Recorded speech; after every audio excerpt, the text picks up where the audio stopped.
The mansion, worth tens of millions of dollars, stood silent like a forgotten castle. Morning sunlight streamed through the towering glass windows, casting pale light across the cold stone floor, as if trying to awaken a life that had long gone dormant in this place. Amid that stillness, a voice cut through, not loud, but sharp and commanding. "Where were you talking to, my son?" Victoria Blackwell stormed into the grand hall like a cold front. Her hair was neatly pinned up, her designer dress hugged every line, and her stilettos clicked with surgical precision. At 38, she was the embodiment of success, heiress to a pharmaceutical empire. But today, her eyes weren't on contracts or stock portfolios. They were fixed on something she couldn't quite process. The black maid, in her simple blue uniform, sitting next to her 7-year-old son, Oliver. Lana Santos slowly stood, her calm gaze meeting the open contempt of her employer. For the past 3 months, she had been a quiet presence in this house, cleaning, arranging, never drawing attention. No one knew she had once been a linguistics professor at 3 different universities. No one needed to, because now she was just the woman who mopped the floors. "I was just cleaning nearby." "He came and sat down," Lana said, her voice soft as a breeze. "Cleaning?" Victoria stepped closer, every footfall like a hammer on the marble. "Oliver hasn't spoken to anyone in 2 years.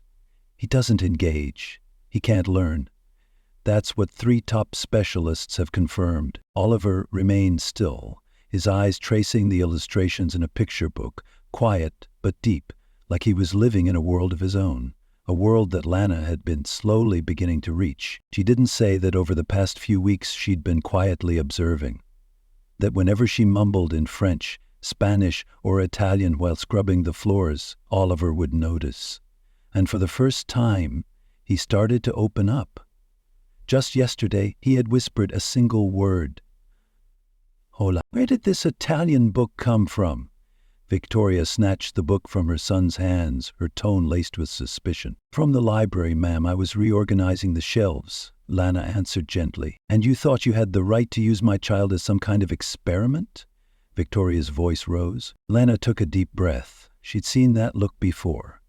The look of grown-ups who chose to believe in limitations instead of possibilities.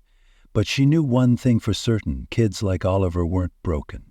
They just spoke a language the world hadn't learned how to hear. Some children, all they need is to be heard the right way. And they'll speak. Her words carried no defiance, no defense, just a truth lived. Victoria let out a cold laugh. "A cleaning lady teaching me how to raise my son?" "Not teaching." Helena knelt down beside Oliver, her voice smooth as silk. "Just unlocking a possibility." And then, as if to prove everything, Oliver looked up, met Lana's eyes, and his lips moved. "Merci, madame." Victoria stumbled back a step, like something invisible had struck her heart. Her eyes welled up. He's speaking French." Lana nodded gently.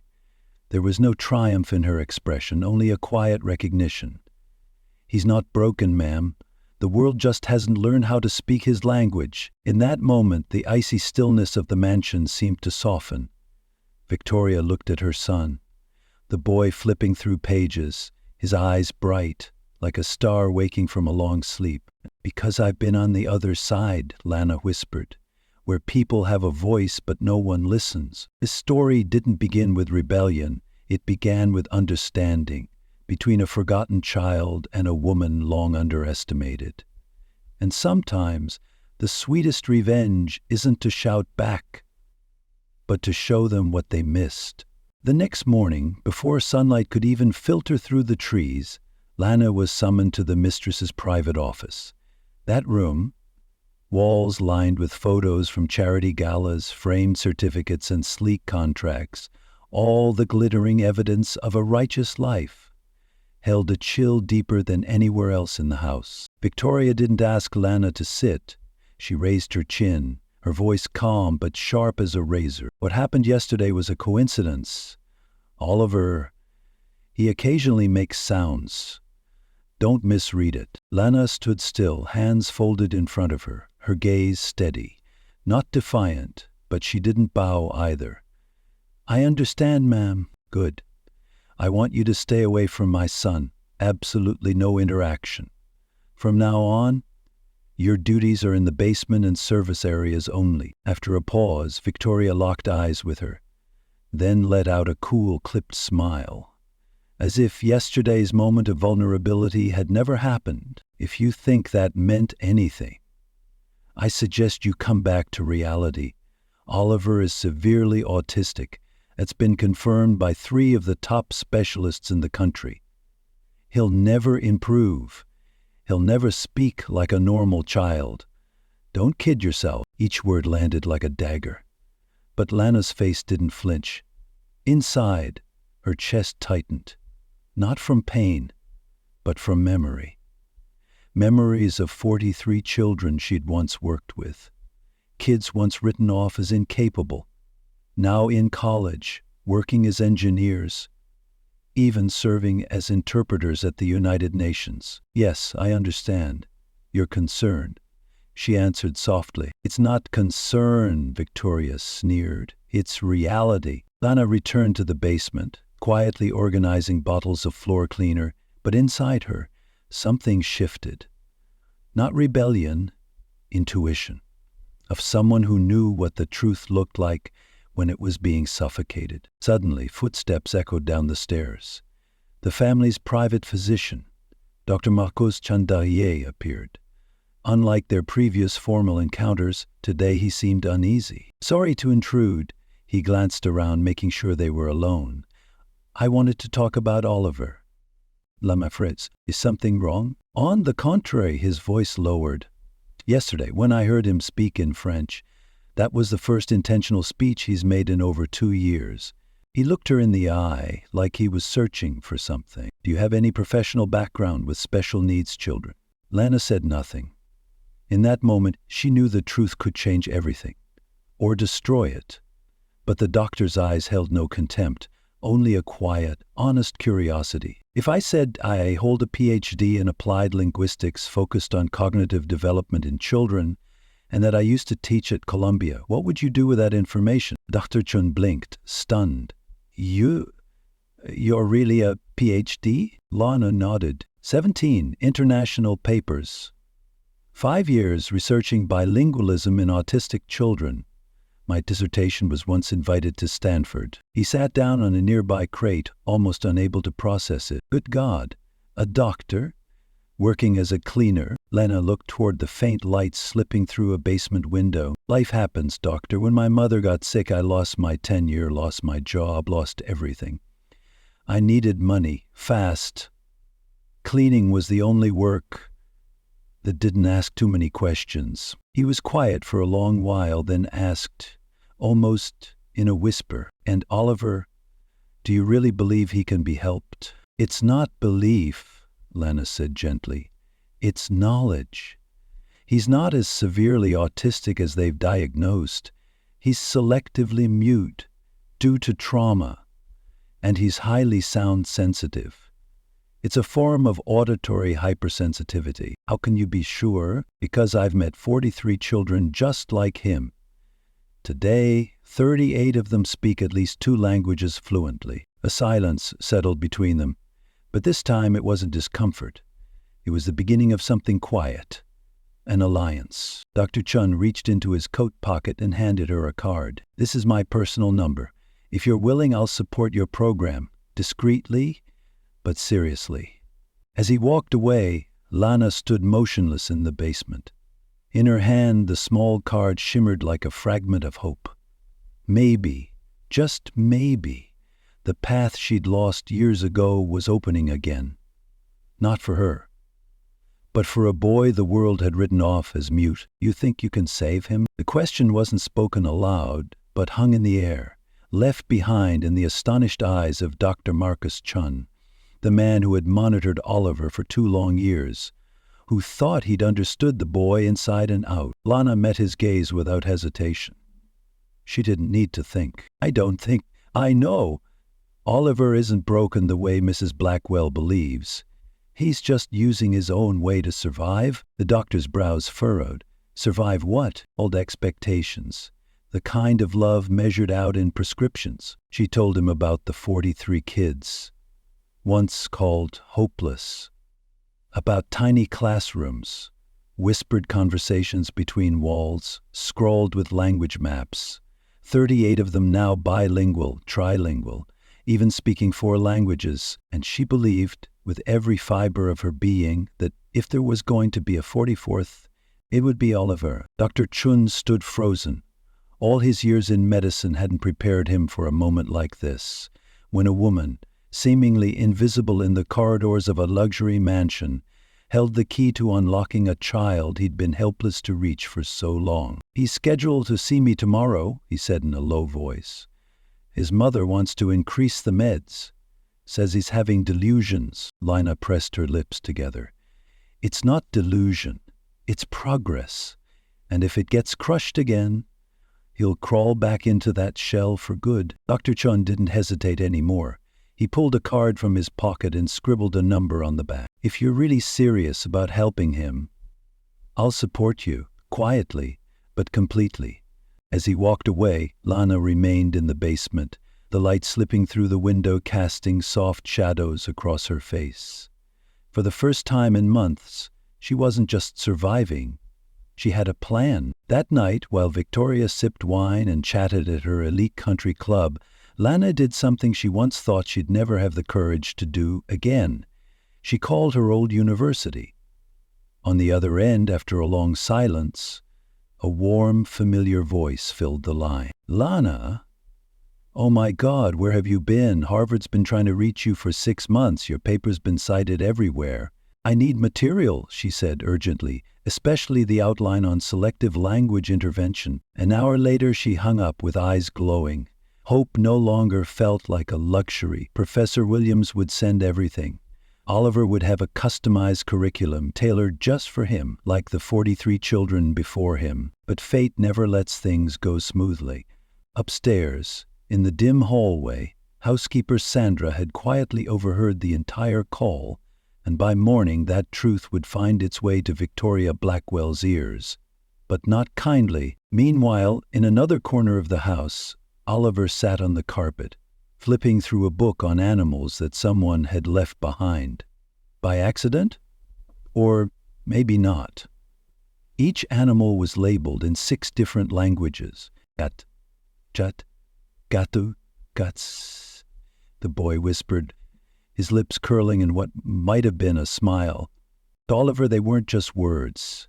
They were doors, leading him out of the silent prison he'd been trapped in. Because sometimes revolutions don't begin with a scream. They begin with a whisper in the dark, with the quiet patience of someone the world had forgotten, someone who still believed in the magic hidden in a child's eyes. The next morning, Victoria was reviewing financial reports when the office door burst open. Sandra walked in, eyes gleaming with a mix of anticipation and malice. "Ma'am, I have something to report." Victoria sighed. "What now?" Sandra stepped closer, dragging out the words like she held a trump card. "Last night I heard the maid making a phone call. She talked about a university, about academic papers, about once being a doctor?" Victoria frowned. "Dr. Lana?" "Yes. And she said she's helped dozens of children like Oliver. I think if she's been hiding who she really is to get close to your son." A chill ran down Victoria's spine. The maid who spoke so many languages, the maid who made her son speak, the maid who talked about academic research. Pieces began to fall into place in the most unsettling way. A cold voice rang out from the upstairs office. "Bring her in. Now." 15 minutes later, Lana entered. She saw Victoria standing behind her desk, laptop open. Expression not angry but cold, icy, like someone who just uncovered a secret they weren't ready to confront. "Sit," Victoria said flatly. Lana sat quietly, her gaze calm as always. The emotional armor she'd learned to wear through all the years spent buried beneath society's judgments. "You lied to me," Victoria began, turning the screen toward Lana. There it was, the academic profile from Columbia University. Dr. Luana Santos, a long list of research papers and prestigious awards, enough to make anyone's breath catch. I never lied, Lena replied, steady. I just didn't tell you what you never asked. Victoria slammed her hand on the desk. You let me think you were just an uneducated cleaning lady, and the whole time, you're a specialist in autistic children? And what difference would that have made? Lana lifted her chin, her voice soft but unwavering. From day one, you didn't want someone with a degree. You wanted someone to scrub floors, someone who stayed quiet, a shadow you didn't have to acknowledge. Something twisted in Victoria's chest, something unfamiliar, hard to name. Was it guilt? Shame? Or maybe for the first time she realized she hadn't misjudged someone because they said the wrong thing, but because she never saw them at all. But you should have told me, she said, her voice lower now, thinner. What for? Lana asked. Her eyes weren't angry, just sad. So you'd have one more reason to look down on me? This time because I fell from something high? Because even with a doctorate, I'm still just your maid? Right then, the door flew open. Oliver burst in like a breeze, pure, sudden, full of life, shouting, Lana, Luana. He chattered on in Portuguese, then switched to French, then Spanish, like those languages were the air he breathed. Victoria stood frozen. The boy she once believed to be voiceless was speaking. And not just speaking, but doing so fluently, confidently, radiantly, like sunrise breaking through a storm. Dr. Chun stepped in behind him, holding a tablet. He placed it on the desk, his voice deliberate. She's been recording Oliver's progress. Under my medical supervision, on the screen, video clips played in sequence. Oliver counting to 10 in German, reciting the alphabet in Mandarin, singing a nursery rhyme in Arabic. 7 languages in total. In just 3 weeks, he hasn't just spoken. He's grasped complex grammar structures. His cognitive scores are off the charts. Victoria looked at the screen, then at Oliver. Now, stacking colorful blocks, counting in Japanese. Then at Lana, the woman who had quietly done what every expert she'd hired had failed to do. How is this possible? Because Oliver was never broken, Lana said, rising and walking to the boy, kneeling beside him. He just needed a safe place, a language he understood, a pair of eyes that didn't see him as a problem. At that moment, Oliver turned to his mother. For the first time in 2 years, his gaze held no distance. Mom, he whispered in English. Miss Lana says I'm smart. Then he switched to Italian, chirping like a baby bird. She taught me how to talk. Victoria began to cry. Not loudly, not dramatically, just tears streaming down her face as the truth stirred something long asleep inside her, a part that once knew how to love without fear. You could always talk? She choked out. Yes, Oliver nodded, his voice barely above a breath, but every time I talked, you looked sad, so I stopped. Victoria fell to her knees, wrapping her arms around him. Not to control, but to listen. The boy whispered in French, Mais Lana me comprend. Alana understands me. Victoria turned to Lana. No longer a mistress, no longer in command, just a mother who finally knew she'd been wrong. I didn't know. I really didn't. Now you do, Lana said gently. The question is, what will you do with that knowledge? Dr. Chun placed a hand on Victoria's shoulder. If you stop now, it would be a crime. Victoria looked at her son, his eyes glowing with life. Then to Lana, the woman she had once treated as invisible, now standing as the only person who had brought her son back.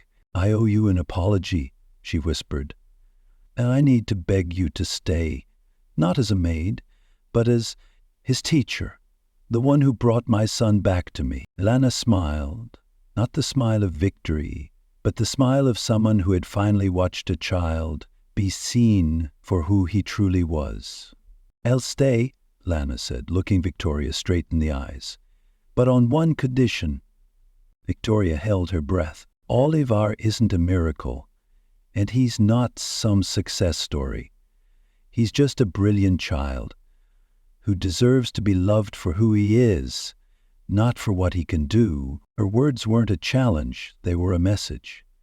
From someone who had seen far too many lives labeled broken simply because adults lacked the patience to understand difference. Victoria nodded. No more masks, no more defenses, just a deep, overdue acceptance. At that moment, Oliver stepped forward and gently took both women's hands. Lana, we're a real family now, right? That sentence, so simple it hurt, rang like a bell. No notarized papers, no shared blood. Family is where a child is heard, and in that moment, 3 lives, a mother once drowning in despair, a professor who had lost everything, and a boy once thought to be mute, found healing together. 6 months later, the Blackwell estate was no longer a cold monument of marble and silence. It had become a home, filled with laughter, the music of many languages, and most of all, the sweet voice of Oliver echoing through every hallway, like the song of spring. Mom, today I learned a new Swedish word, kärlek. It means love. Victoria looked up from her laptop, working on the front porch, and smiled. A kind of smile that only lives in a person's most cherished memories. That's wonderful, sweetheart. Oliver spun around, excited. Miss Lana's filming a new episode for our learning channel. Piota muchos orioletas nuevos, he beamed, switching to Spanish with ease. In just 4 months, Learning with Oliver had become a global phenomenon. 2 million subscribers, thousands of comments daily, from parents seeking hope, teachers seeking methods, and children who finally realized they weren't alone. Donations and educational partnerships poured in, funding a dedicated foundation for neurodivergent children, established in Victoria's name. But the real success wasn't in the numbers. It was in the fact that 3 of the nation's top universities, Harvard, Stanford, Columbia, were now vying to bring Lana back to teach. That 3 publishers were competing for the rights to her upcoming book, The Language of the Heart, which had already become a bestseller before hitting shelves. Dr. Santos, Victoria called one golden afternoon, using the full title now, always with intention, always with respect. The foundations received 5 more proposals from public schools wanting to adopt your method. Lana, now dressed in the elegant, graceful dresses Victoria had insisted she accept, smiled as she organized her teaching materials. 15 schools in 6 months. I'd never dared dream this far. And Sandra? Victoria asked with a teasing glint in her voice. Heard she still hasn't found work, Lana replied, her tone free of spite. Turns out high society doesn't appreciate housekeepers who trash their employers online. Karma's got its own watch, she added with a quiet laugh, one of forgiveness, not gloating.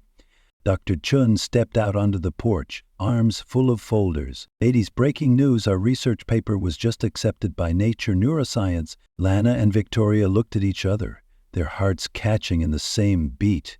Not for fame, but for what it meant. Oliver's story, once a private miracle, would now fuel thousands of others to find their voice. There's one thing I admire most, Victoria said softly, watching Oliver play in the garden, chatting in German with the gardener, his laughter ringing out like a spring symphony. It's not that he speaks so many languages, not the accolades, not the press. It's that, for the first time in my life, I see light in my son's eyes. He's truly happy. Lana nodded, her gaze gentle. Children like Oliver don't need to be fixed. They just need to be understood. That night, over a warm family dinner, Oliver stood up, holding a neatly folded piece of paper. Mom, Miss Lana, I wrote a thank you letter. Can I read it? Victoria and Lana exchanged a glance and nodded. Oliver began, his voice clear and confident. Before, I felt like I was stuck inside a glass box. I could see everything, but no one could hear me. Miss Lana didn't break the box. She just showed me it was never there to begin with. And Mom, thank you for letting her teach me that I was always perfect, just as I am. The table fell silent. Victoria covered her mouth, but the tears flowed freely. Lana couldn't hold back either, a soft knot in her throat rising with emotion. This wasn't just a moment for the three of them. It was a moment that could touch anyone who'd ever felt unheard. 3 months later, the stage at the International Conference on Special Education was ablaze with light.